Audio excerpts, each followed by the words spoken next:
Isang pagpalang araw po sa ating lahat. Welcome back po sa ating 365 Daily Devotion with Pastor Russell Ocampo. So, ang topic po natin for today, praying and planning. At syempre, patuloy pa rin po tayo sa ating Bible Character Edition. So, ang concept po natin for today, Isaac and Rebecca, love born from God's faithfulness.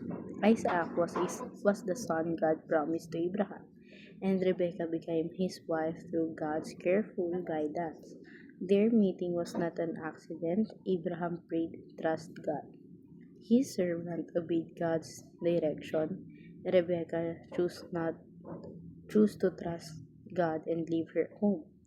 Isaac waited quietly and trusted God. Their love story shows us that God is faithful to keep His promises and that He guides His people when they depend on Him. This marriage protected God's covenant promise and helped continue the family line that would one day lead to us. At may kita natin ito sa Genesis chapter 24 verse 12. Ang sabi dito, "Then he prayed, Lord God of my master Abraham, make me successful today and show kindness to my master Abraham." At ngayon po, share ko po yung mga natutunan ko sa naging topic po natin for today. Siyempre, magsisimula po tayo sa ating teaching. First teaching, prayer is practiced before, during, and after execution. So, yung pananalangin pala, kailangan pinapractice natin to bago, habang, at pagkatapos ng execution. At sa ating second teaching naman, prayer is an exciting journey of discovering God's plan.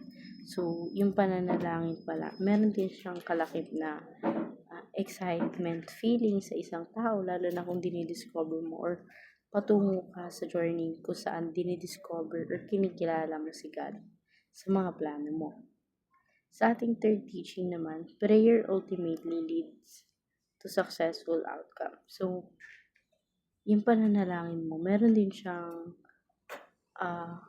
magandang kalalabasan, and yung successful outcome na yun is mabibuild or magkakaroon ng mas magandang buhay or kapalit lahat ng pinapanalangin mo.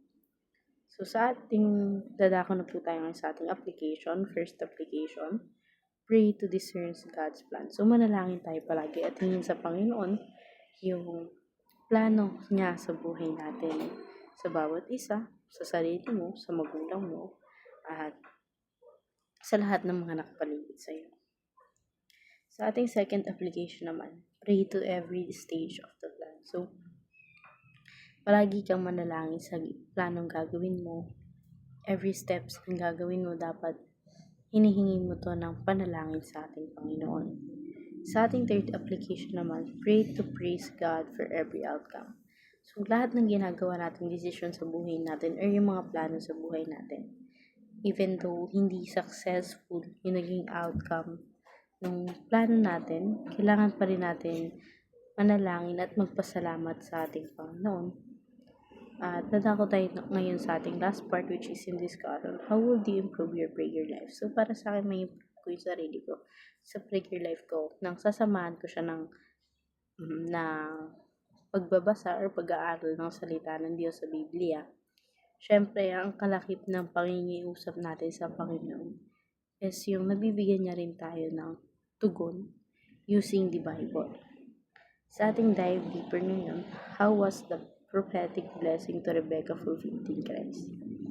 Para sa akin kasi si Rebecca, nanghingi siya ng panalangin sa Panginoon. And syempre, yung panalangin na yun, tinugunan siya ng ating Panginoon. So, ayun lang po for our today's discussion. Thank you for watching.